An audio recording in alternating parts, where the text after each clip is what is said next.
Welcome today in front of me Realme Narzo 50, and I'll show you how to turn on always on display feature on this device.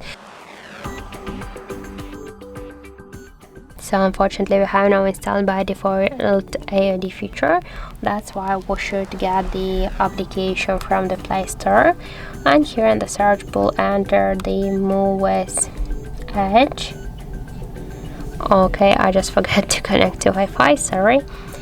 1 second.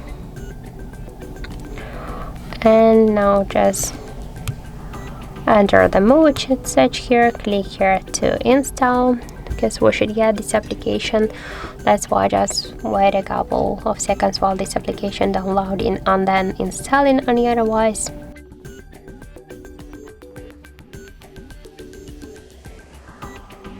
After that, just click here to open the app and tap to draw over apps.